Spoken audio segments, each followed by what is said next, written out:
It can be whatever you want. Okay, I'm here with Thomas Wilcox. Yes. Right? That's correct. Now, first, and this is Miranda's husband. Yeah. Right. And when you guys first started coming to Valhalla, you weren't, you were just a couple. Yeah. Right. Okay, cool. Now, I keep hearing people calling you Tommy. Okay. So which is it? Well, I guess my friends call me Tommy. All right, and I've been calling you Thomas this whole time. That's fine too, though. All right. Well, that's the impression that I got. So I'm just through force of habit, I'm just gonna stick with Thomas. That's completely Is that okay? fine. Oh, you don't care? All right. So, because people are always like, hey, I say, well, hey, what should I call you? Because the name is David. You know, Oh, yeah. David or Dave. And they're like, oh, you can just call me whatever. And I'm like, sure thing. Your name is now Davey. And they universally typically hate the thing that I just They're come like, up never with. mind. Don't tell me I can have whatever I want. Okay, so let's start with you, the profession, because you're in this industry too. You're doing things. Yeah. But you're kind of more of maybe a movie person. Yes. Okay, Yeah, go. Go. Yeah, talk to us about it. Well, what do you got going on? Well, the last thing that we ended up working on was, I guess the name of it's Tabletop Heroes. That's the TV show Miranda was talking about. Let's see, we were able to film it in Albuquerque in a studio, and we are currently in post-production. And have Wait, been so what for is a while. Tabletop Heroes? Is so- it like a role-playing game Yes, thing? yeah. Okay. So the idea is Wait, that, stop. Oh, okay. What's the setting? Oh, well, it's an Iron Kingdom set. Oh, okay, great. Now, it's funny because it's actually based on the IKRPG that Privateer put out, but then they have redone it at this point where it's the D&D setting, or not the setting, but the D&D game engine, and so it'll be interesting seeing the show come out. But I don't think that's why people tend to watch the show, a show like that. I think they watch it for personalities and the story and the setting. And so when we get that one out, then if and when we do the next season, we'll just use the new rule set and just kind of pick up where we left off, which is what most people tend to do anyway when they play in their role-playing groups. You know, whenever the new rule set comes out, they stay the same, their campaign tends to stay the same, and they just change the mechanics. And so that's what we probably do anyway. So Iron Kingdoms now has the Iron Kingdoms role-playing game has a new rule set. Yeah. In fact, I've it seen just people in came my out. local shop playing it. Yeah. And so the TV show that we're doing with it, it's a multi-camera setup, and we had a set that we built for it to kind of be a backdrop, and we're actually filming stuff with miniatures for it, and getting some illustrations done and things like that. So it's kind of a full production, but it's a little bit more than just a camera and some people sitting at the table, and so hopefully that's more exciting for people to watch. Because you're doing like sets for it. Yeah. Not just a bunch of webcams and maybe a little cosplay or whatever. Yeah. What do you think of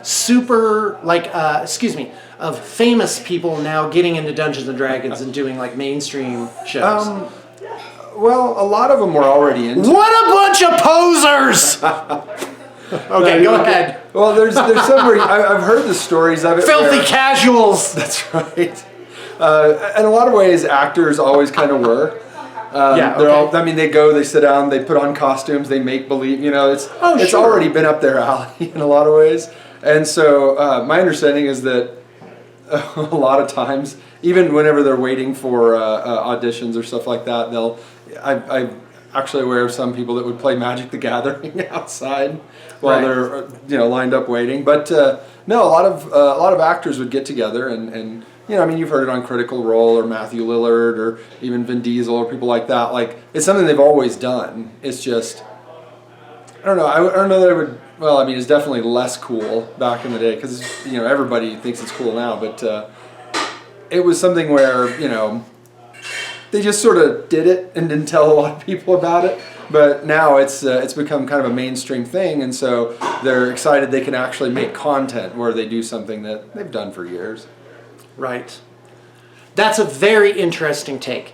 Now, the people in Critical Role, it felt like they were doing the Dungeons and Dragons thing, and then it sort of eased into like the more what's more widely distributed thing. But Now I'm thinking, based on what you're saying, were they actors before that, and then they just started doing this? No, it's something that in fact, a lot of times I know on that they're not show, just common nerds that stumbled into fame. Well, they sort of are. They're common nerds that were also looking for fame and acting in a different venue, and didn't, it's the sort of thing where they just didn't realize, oh, this would be our path.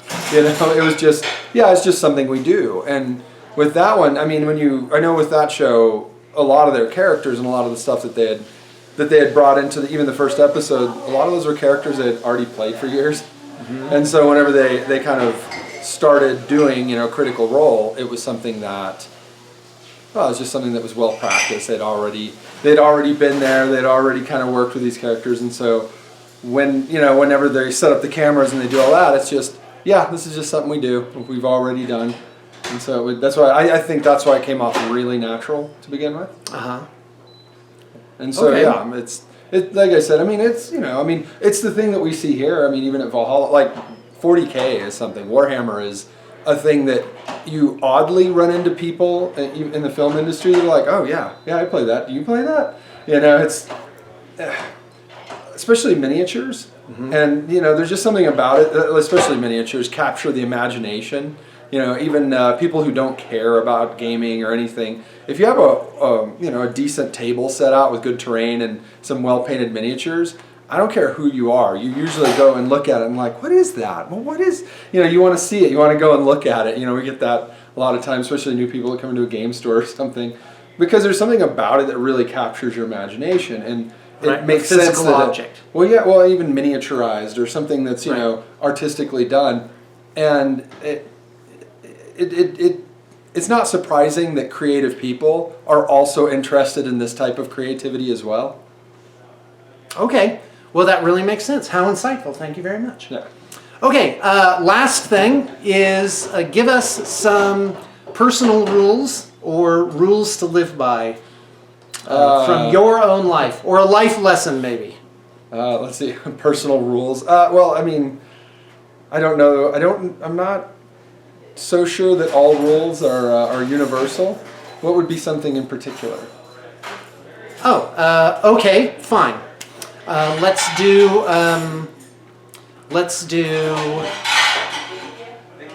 advice for a young person who is just entering into the professional world. Into the professional world? Right. Let's see here.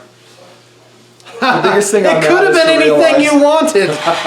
No, but I'm you think of the right advice for it, so it takes a second. Sure. Well, the biggest thing I would say for that is that there are the two aspects of people. Here we go. One is that there's always a lot to learn.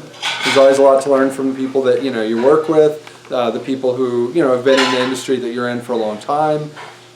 But on the other hand, there's also the realization that they're just people, and that they aren't necessarily smarter than you or more capable or anything. They just have more experience than you. So learn from the experience, but understand that even the people at the top of a company or at a profession or whatever, they're still just people, and that kind of makes them no different than you.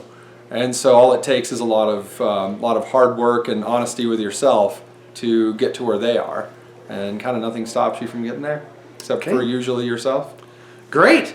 Hey, I really look forward to looking back at this video at Valhalla 2031. And we'll all be older and I'll be dead. No. I still very hard. I still think I got 20 years left. All right, but that's neither here nor there. Thomas, thanks for coming on the show. I really appreciate it. And he and I have actually had a lot of great conversations. Oh, yeah, over the years, for sure. Thomas is definitely full of wisdom and articulation. So thank you very much for this memorial. Certainly.